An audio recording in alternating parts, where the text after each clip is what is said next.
At 07:01, 5 hours, on June 15th, 1944, Egerman 105mm howitzer, battery from the 716th Static Infantry Division, fire on British positions.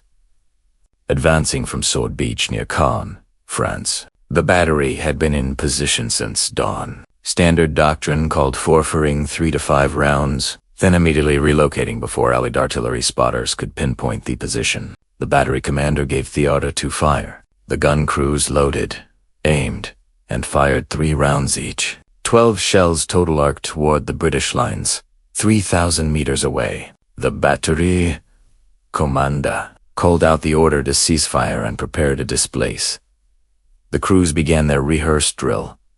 Unhook the trail spades, secure the ammunition, connect the prime movers. Then the American shells arrived. The sound came first, like tearing fabric magnified 1,000 times. The shells came from multiple directions, not a creeping barrage where rounds walked across Delensk, not a sequential bombardment their batteries fired and turned. Every shell landed within 3 seconds of each other.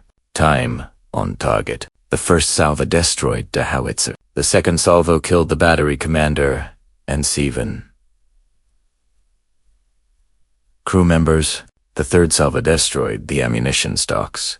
The battery ceased to exist as a fitting unit. Elapsed time from the last German round fired to the first American landing was less than 5 minutes.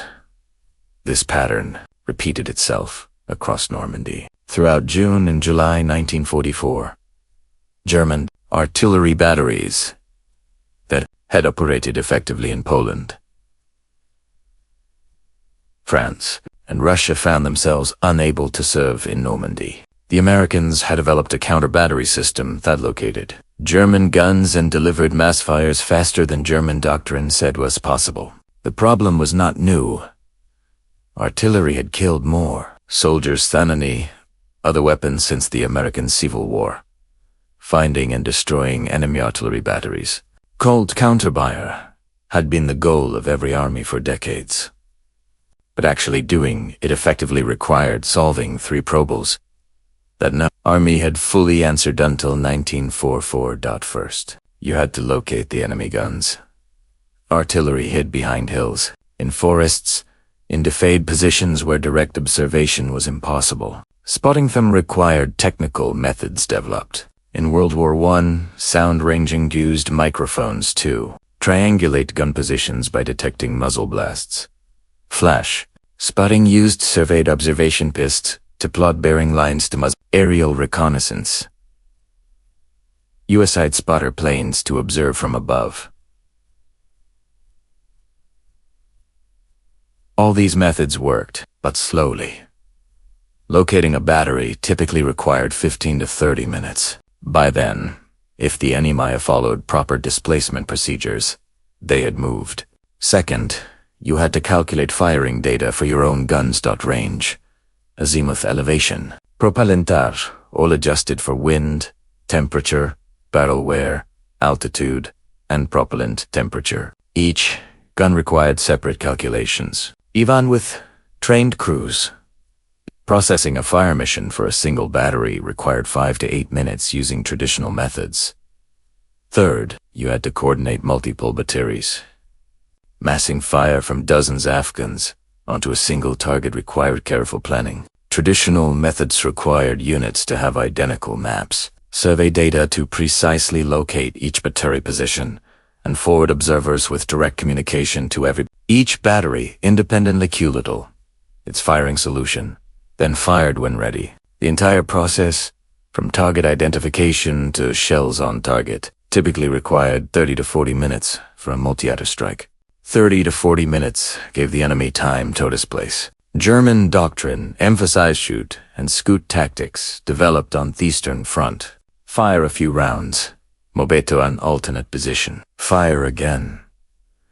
Mobility defeated counter-battery fire.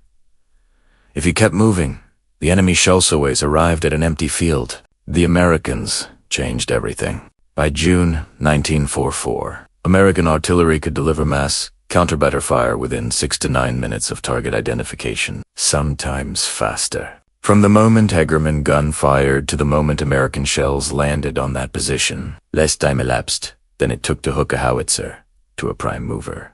The innovation that made this possible had started not in combat, but in a classroom at an artillery school in Oklahoma, 15 years earlier. In 1930, the United States Army Field Artillery School at Fort Sill, Oklahoma faced a doctrinal problem. Artillery doctrinacled for massing fires from multiple batteries onto single targets. This was standard practice developed in World War I, used by every major army. The problem was that existing methods were slow and complicated. Traditional massing fire required extensive coordination. Each battery needed identical maps. Each battery needed precise survey data showing their exact position. Each battery needed a forward observer with direct communication. When a fire mission came in, each battery independently calculated firing data, then fired when ready. Shells arrived on target over a span of several minutes, giving the enemy time to take cover. Magor, director of the gunnery department at Fort Sill, understood these limitations. Brewer was a professional artillery officer who had served in World War I. Future warfare would require more flexible artillery support. Brewer and his instructors developed a revolutionary concept they called the Fire Direction Center. Instead of having each battery calculate firing data independently, centralized the calculations at battalion or hunt. Create a dedicated team of specialists with detailed firing charts, pre-computed data, and direct communication with all support. When a fire mission came in, the Fire Direction Center calculated firing data for every battery and transmitted firing commands to all guns at once. In the spring of 1931, the Fort Sill Gunnery Department demonstrated massing battalion fire using this new method. They coordinated 24 guns from 3 batteries to fire simultaneously on a single target. The demonstrations. The Army adopted the Fire Direction Center concept as standard doctrine. But doctrine on paper differed from implementation in combat, making fire direction centers work required trained personnel, proper equipment, and most importantly, a system of recomputed firing data that eliminate time-consuming calculations in the field. The Americans developed what they called graphical firing tables. Artillery officers at Fort Sill created specialized chartboards with pre-compute firing data for every possible combination of range, elevation, propellant temperature, air density, and wind conditions. When a fire mission came in, the Fire Direction Center laid a calibrated ruler between the battery position and the target position on the map, read the firing data directly from chart, and transmitted it to the gun. No calculation required. The entire process took 2-3 minutes. Other armies used firing tables, but American tables were more comprehensive and faster to use. British tables required German tables required Gethic calculations. Soviet tables required referencing multiple charts. The American graphical method was faster than all of them. The second innovation was communications. Fire direction centers needed reliable communication with forward observers and firing batteries. The United States Army invested heavily in radio equipment designed specifically for artillery fight. By 1941, every American artillery battalion had multiple radio nets, linking observers, fire direction centers, and gun batteries. The third innovation was training. Operating a fire direction center required specialists who could read maps, use graphical firing tables, and coordinate table batteries under stress.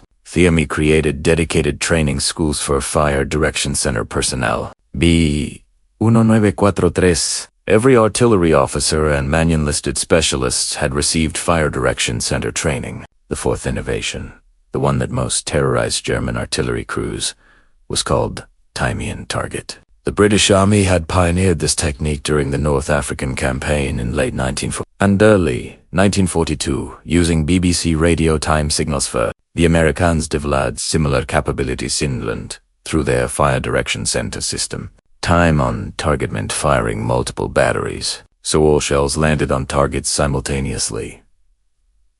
The fire direction center calculated not just range, an azimuth for each battery, but also time of flights for each battery's shells to reach the target dot. Then the center broadcast a countdown. Each battery fired at the precise moment would cause their shells to irradiate the target at the same time as shells from every other battery. The result was devastating. Instead of shells arriving over several minutes, giving the enemy time to take cover, all shells from dozens of guns exploded within a 3-second window.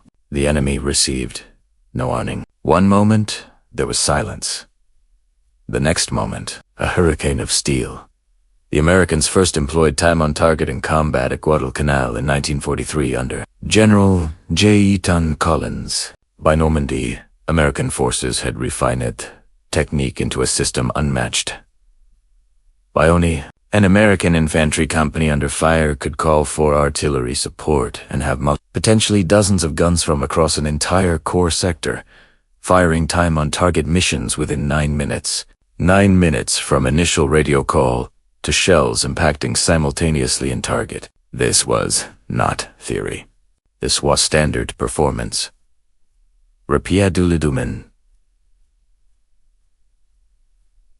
In combat, but fire directions and time. On target only solved half the counterbed Americans to mass fire quickly once a target was identified. They did not solve the harder problem of finding enemy artillery positions in the first place. That required technical target acquisition methods developed in World War I and refined over 25 years. Sound ranging, flash spotting, aerial observation, and by 1944, radar. Sound ranging located guns by detecting sound waves from firing and used microphones to calculate gun position through triangulation. The British had pioneered the technique in World War I. By World War II, American sound ranging units used electronics equipped that could plot firing positions on a map within 3 to 5 minutes of detecting gunfire. Flash spotting located guns by observing muzzle flash through. Surveyed observation posts at different locations. Multiple observers reported bearing to the flash. The fire direction center plotted where barren lines intersected. Flash spotting worked best at night, but could be effective in daylight with clear sight lines. Aerial observation used small spotter planes, usually Piper Cobell for aircraft, flying over the battlefield with an artillery officer. As observer, the observer could see enemy guns firing, mark positions on maps, and radio coordinates directly to fire direction centers. The small planes flew low and slow, making them vulnerable to anti-aircraft fire. But American P-47 fighter bomber patrols generally kept German anti-aircraft guns. The most advanced method, available in limited numbers by mid-1944, was counterbar. The SCR-584 radar could track artillery shells in flight and calculate trajectory backwards to determine gun. Radar worked day or night and could not be fooled by camouflage. When radar detected a German shell, it provided gun location to fire direction centers within 90 seconds. Each method had limitations. Sound ranging required suitable terrain and specific weather conditions. Flash spotting required clear sight lines. Aerial observation required air superiority. Radar had limited range, but used together the methods provided redundant coverage. iPhone method failed, another and all methods fed targeting data to same fire direction centers that could turn that data into mass artillery fire within minutes. The Germans had similar target acquisition equipment.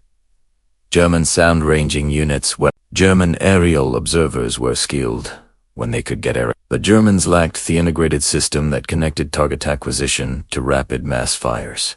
Egerman's sound ranging unit might locate an American battery in 15 minutes, but coordinating a multi-battalion counter-battery strike took another 30 to 40 minutes. Then the target had moved. The Americans integrated everything.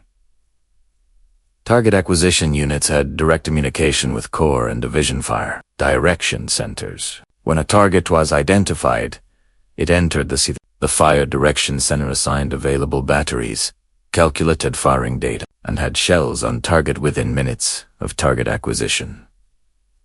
One American pilot flying over the Italian front in 1944 called in 5 Corps-level fire missions in a single hour. 5 different targets, each engaged by artillery from multiple divisions, all coordinated through fire direction centers that processed missions in minutes.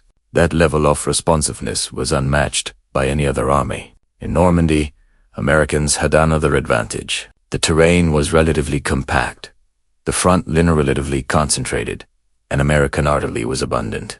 A typical American corps in Normandy had 8 to 12 artillery battalions, under corps contrabian battalions assigned to divisions. All those battalions could range anywhere along the corps front. All could, masked against any target. Within German forces in Normandy first encountered the system on D-Day itself.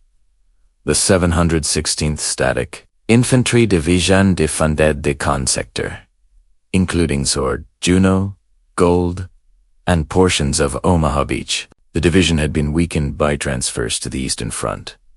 At 7,000 troops, significantly under strength, many soldiers were Olegon Eastern Volundors and conscripts from On June 6, the division certainly elimas attempt to provide fire support to beach defenses. American and British naval gunfire responded with overwhelming force. When German batteries attempted to engage from inland positions, American artillery spotters and Piper Cubs identified positions within minutes.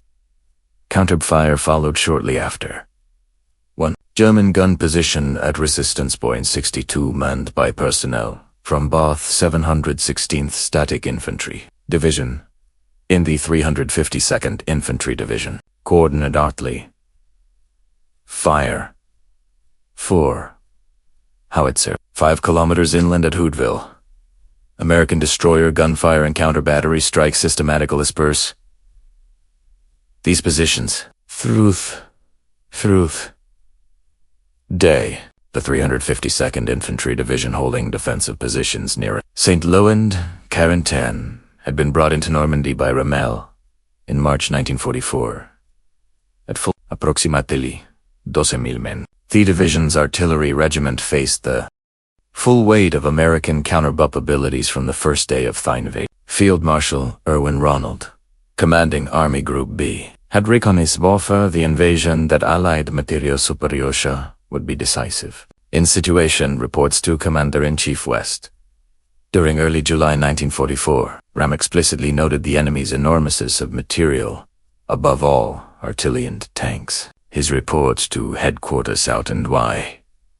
Allied breakthrough was citing enemy superiority in material, supply, and air power, combined with high German casualty figures. Rommel understood that German artillery could not operate effectively under constant observation from Allied aircraft and rapid counter-response. In interrogations after the war, German commanders consistently identified American artillery superiority as one of the most critical factors in Normandy. The 3rd Parachute Division arrived in Normandy from Brittany on June 10, 1944, at full strength of approximately 15,976 soldiers. The division was deployed to hold the American left flank near the Via River.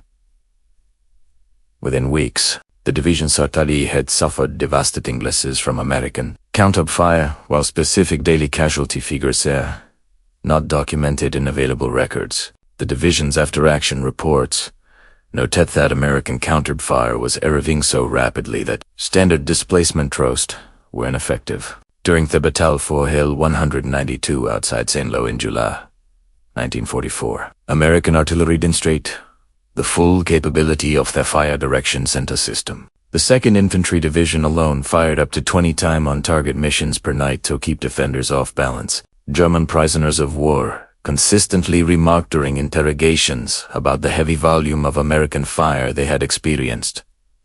On June 29, 1944, British forces launched Operation Epsom, an offensive, to outflank Caen from the west. German High Command ordered the 1st SS Panzer Division Lippstander, Adolf Hitler. Recently arrived from the Eastern Front, assembled for a counterattack toward Bergabus Ridge. The 9th and 10th SS Panzer divisions were engaged west of Orin River, tied down by Britistiveria operations, specifically siege, to prevent these formations from opposing the main attack. American and British artillery coordinate through integrated fire direction centers. Hammered German assembly. The counterattack got off to a delayed start and was disrupted rapidly by artillery fire working in conjunction with RAF Hawker Typhoon rocket attacks. The operation achieved limited gains before being called off within 24 hours. This pattern repeated throughout the Normandy campaign. German commanders who attempted to mass force for counterattacks found their assembly under devastating artillery firebore attacks could begin. Field Marshal Gerbon Rundstedt, Commander-in-Chief West, requested massive reinforcements of artillery and counterbassets. The reinforcements arrived by late July 1944, during the American breakout from Normandy. German artillery opposition was described in American after-action reps as light to negligible. The Germans still had guns, but they could not use them without being destroyed by American counter-battery fire within minutes. General Feldmarschall Gerard von Rundstedt, in assessments of Allied naval gunfire support during the operations, described it as flexible and well-directed in support of land troops, ranging from battleship, tugboat, functioning as quickly mobile, constantly available artillery. German reports from the military journal noted that Allied naval fire curtains were among their trump cards, more accurate in crisis situations, and sustainable on target, fulfilling the role of floating guard. Japanese forces on Okinawa in April 1945 faced the same American countered system. The Japanese had studied German reports from Normandy and adopted extreme shoot and scoot tactics. Japanese batteries fired 2 or 3 rounds, then immediately abandoned Adazachains and moved to underground tunnels and caves. Guns were sometimes left in place as decoys. The Japanese knew American counter-battery fire would arrive within minutes, so they ensured nobody was present when shells landed. American sound-ranging units on Okinawa located Japanese gun positions within 5 minutes of firing. American countered fire landed on target within 9 minutes of initial detection. But when American troops assaulted deep, they found abandoned guns and empty bunkers. The Americans adapted bias in counter-battery fire not to destroy guns, but to suppress them. If a Japanese battery fired, American artillery pounded the position for 30 minutes, ensuring gun crews could not return to service the weapon. Then American infantry and armor advanced while enemy artillery was suppressed. During the Okinawa campaign, American artillery fired over 3 million rounds in 82 days of fighting. That averaged 36,000 rounds per day, more ammunition than some European nations fired in the entire war. Japanese artillery officers captured on Okinawa consistently report that American counter-fire was most effective they had encountered, faster and more accurate than anything they had expected. The Japanese never solved the American counter. They adapted tactics to survive it, but could not suppress it or counter it effectively. By the end of World War II, American artillery had become the single most effective arm of United States ground forces. General George Patton, who commanded the Third Army through campaigns in France and Germany, stated that the war was largely won by artillery. Patton, an armor officer by background, gave that credit because he understood what artillery had. The fire direction center system developed at Fort Sill in the 1930s became the standard for modern artillery operations worldwide. Every modern army today uses some form of fire direction center. The concept of centralizing fire control, using pre-computed data, and amassing fires from multiple units to coordinate enunciations, is now universal. Time on target remains a standard artillery taught in every artillery school, used by every modern military ability. Coordinate fires so all rounds impact simultaneously is now considered basic artillery doctrine. Counter-battery operations today have the same principles developed in World War II. Modern armies use radar, acoustic sensors, and area reconnaissance to locate enemy artillery, as American forces did in 1944. The technology is more advanced. The computers are faster, but the fundamental concept of rapidly locating enemy artillery and destroying it before it can displace remains unchanged. The men who made the system work were not FAMIs. Major Carlos Brewer, who helped develop the Fire Direction Center concept at Fort Sill, is not a household name. The artillery officers and enlisted specialists who operated fire direction centers in Normandy, calculating firing data and coordinating dozens of batteries under fire, received no special recognition. The aerial observers, who flew Piper Cubs over German positions, often drawing counter-aircraft fire to spot enemy guns, were mentioned in few histories, but their work was decisive. German artillery officers who survived the war consistently identified American artillery as the most effective weapon they faced.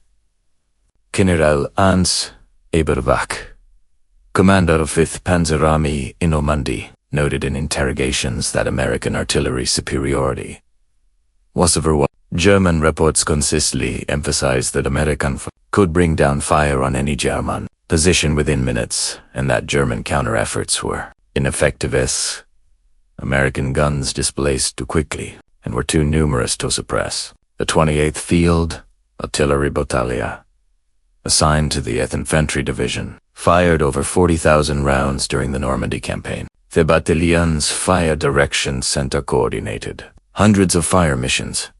The names of individual specialists who calculated firing data for specific missions are not recorded in most archives. That is how most history works. The critical innovations that change warfare are often invisible to those experiencing combat. German artillery, which had been a feared and effective weapon for decades, found itself outmatched by an opponent that could locate, target, and destroy artillery positions faster than doctrine said was possible.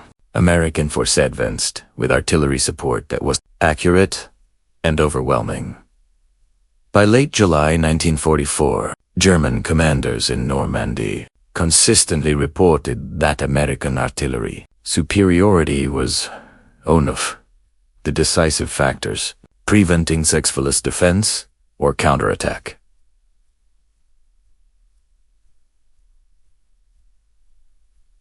Innovations developed by artillery officers.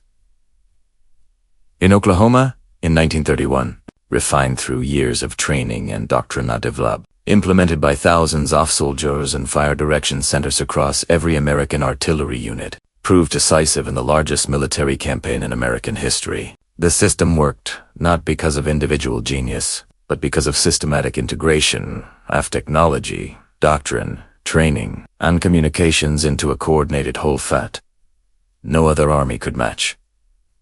This channel shares forgotten stories from World War II. Stories of innovation and sacrifice that shaped the world we live on today. If you found this valuable, consider liking this video to help others discover these histories. Subscribe to see more accounts of the innovations that decided the war. Leave a comment telling us where you are watching from. Thank you for watching and thank you for keeping history alive.